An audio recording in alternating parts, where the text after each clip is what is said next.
আমি আজকে আপনাদের মাঝে সুজি আর ময়দা দিয়ে মজাদার একটি কেকের রেসিপি শেয়ার করব। আসসালামু আলাইকুম এভরিওয়ান, কেমন আছেন সবাই? আই হোপ সবাই অনেক ভালো আছেন। আপনাদের দোয়া আর আল্লাহ পাকের অশেষ রহমতে আমার পরিবারকে নিয়ে আমিও ভালো আছি। আমার ভিডিওটি যদি আপনাদের ভালো লাগে তাহলে প্লিজ লাইক দিয়ে পুরো ভিডিওটি দেখে নেবেন। চলুন চলে যাই মূল রেসিপিতে। একটা মিক্সিং বাটি নিয়েছি, এরপর আমি এর মধ্যে পরিমাণ মতো চিনি দিয়ে দিলাম।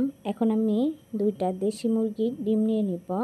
আপনারা চাইলে ব্রয়লারের ডিম অথবা হাঁসের ডিম দিয়েও এই রেসিপিটি করে নিতে পারবেন। এখন আমি ডিমগুলো ভেঙে চিনির মধ্যে দিয়ে দিব। আর হ্যাঁ বন্ধুরা, এভাবে সুজি দিয়ে মজাদার আর ইউনিক কেকের রেসিপি একদিন বানিয়ে খেয়ে দেখবেন, খেতে কিন্তু অসাধারণ লাগে। থাকা অল্প কিছু উপকরণ দিয়ে কিন্তু এভাবে পুষ্টিকর আর ইউনিক কেকের রেসিপি অল্প সময়ের মধ্যে বানিয়ে নেওয়া যায়। এখন আমি একটা কাঁটা চামচের সাহায্যে ডিম আর চিনি ভালো করে মিশিয়ে নেব। আর এটা কিন্তু অবশ্যই একটু সময় নিয়ে মিশিয়ে নিতে হবে। এখন এর মধ্যে দিয়ে দিব বেকিং পাউডার হাফ টেবিল চামচ, লবণ দিয়ে দিব পরিমাণ মতো। এখন আবারও ডিমের সাথে সবগুলো উপকরণ ভালো করে মিশিয়ে নেব। আর হ্যাঁ বন্ধুরা, আমি কিন্তু আপনাদের সাথে একটা কথা বলতে ভুলে গিয়েছিলাম। আমি যে কেকের রেসিপিটি আপনাদের সাথে শেয়ার করছি, তো আমি ওভেনে বা গ্যাসের চুলায় বানাবো না, মাটির চুলায় বানিয়ে নেব। আর মাটির চুলায় কেক বানানো অনেকটাই কঠিন, অনেকেই পারে আবার অনেকেই পারে না।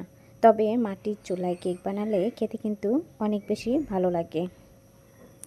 এই যে দেখুন, এখানে আমি পরিমাণ মতো সুজি দিয়ে নিলাম। আর আমি যে পরিমাণে সুজি দিব, ময়দাটাও সেই পরিমাণেরই দিয়ে নিব।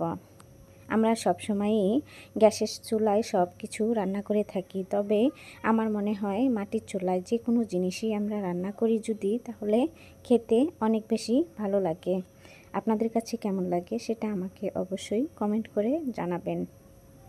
এখন এর মধ্যে দিয়ে দিলাম পরিমাণ মতো দুধ কিন্তু আমি একবারে দিব না, আস্তে আস্তে দিয়ে সফট একটা বেটার বানিয়ে নেব। আর হ্যাঁ বন্ধুরা, আমি কিন্তু অসুস্থ, আমার ভয়েস দিতে অনেকটাই কষ্ট হয়। তারপরেও আমি আপনাদের সাথে ভয়েস দিয়ে সুন্দরভাবে বুঝিয়ে দেওয়ার জন্য চেষ্টা করি। দেখুন, আমি আবারও একটু দুধ দিয়ে নিয়েছি। আর আমি পুরা ব্যাটারটা দুধ দিয়ে করে নেব। আপনারা চাইলে এখানে দুধের পরিমাণে পানি দিয়েও করে নিতে পারেন। দুধ আর ডিমের পুষ্টিগুণে ভরপুর এই কেকের রেসিপিটি। দেখুন আমার ব্যাটারটা কতটা ঘনত্ব হয়েছে সেটা কিন্তু আপনারা দেখেই বুঝতে পারছেন। আমার এই ব্যাটারটা কিন্তু পারফেক্টভাবে রেডি হয়েছে।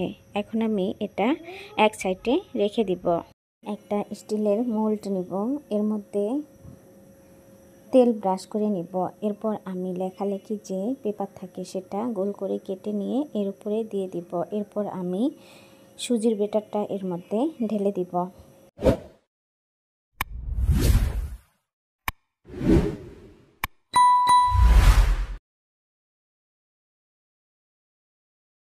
এখন আমার সবগুলো ব্যাটারি কিন্তু ঢেলে নেওয়া শেষ। এখন আমি ট্যাপ করে নেব স্টিলের মোল্ডটা। এরপর আমি চুলায় একটি কড়াই বসিয়ে এর মধ্যে দিয়ে দিব পরিমাণ মতো বালিগুলো। যখন গরম হবে সেই সময় আমি স্টিলের মোল্ডটা এর মধ্যে দিয়ে দিব। এরপর আমি ঢাকনা দিয়ে ঢেকে দিব। এই যে ঢাকনার যে ফাঁকা অংশটা আছে সেটা আমি টিস্যু পেপার দিয়ে বন্ধ করে নেব। এই যে দেখুন আমার কেকটা কতটা সুন্দর আর কতটা পারফেক্ট হয়েছে। এখন আমি একটা কাঠি দিয়ে চেক করে নেব এর ভিতরে কাঁচা আছে কিনা। দেখুন আমি এই যে কাঠিটা ভিতরে দিচ্ছি, এর মধ্যে কোনোভাবে কোনো কিছু উঠে আসছে না, তার মানে আমার কেকটা পারফেক্টভাবে হয়েছে। দেখুন কেকটা কতটা সুন্দর ফুলেছে আর ফুলে কিন্তু ফেটেও গিয়েছে। এভাবে পারফেক্ট কেকের রেসিপি যদি আপনারা না বানাতে পারেন তাহলে অবশ্যই আমার এই ভিডিওটি দেখে নেবেন, তাহলেই দেখবেন পারফেক্ট আর মজাদার কেক সহজেই বানিয়ে নিতে পারবেন। একটা প্লেটে আমি এটা মোল্ড আউট করে নিয়েছি আর এখন আমি আপনাদের কেটে দেখাচ্ছি কেকের ভিতরে কতটা সফট আর কতটা তুলতুলে হয়েছে। এভাবে কেক বানিয়ে আপনারা চাইলে সকালে বা বিকালে নাস্তায় খেতে পারেন অথবা বাচ্চাদের স্কুলের টিফিনেও দিয়ে দিতে পারেন। দাম দিয়ে কিনে না খেয়ে ঘরেই অল্প কিছু উপকরণ দিয়ে স্বাস্থ্যসম্মতভাবে বানিয়ে নিতে পারবেন যে কেউ এরকম কেকের রেসিপি। আশা করি আমার এই কেকের রেসিপিটি আপনাদের কাছে অনেক ভালো লেগেছে। রেসিপি ভালো লাগলে আমার চ্যানেলটি সাবস্ক্রাইব করে দিয়ে পাশে থাকা বেল আইকনটি অন করে রাখবেন, যে কোনো সময় সুযোগ বুঝে, যাতে করে আমার ভিডিওটি আপনারা দেখে নিতে পারেন। ভিডিওর কোনো অংশ যদি আপনাদের কাছে বেশি ভালো লাগে তাহলে আপনাদের ফ্রেন্ড এবং ফ্যামিলির সাথে শেয়ার করতে ভুলবেন না। আর হ্যাঁ বন্ধুরা, ভিডিওতে যদি লাইক দিতে ভুলে যান তাহলে প্লিজ লাইক দিয়ে দিবেন।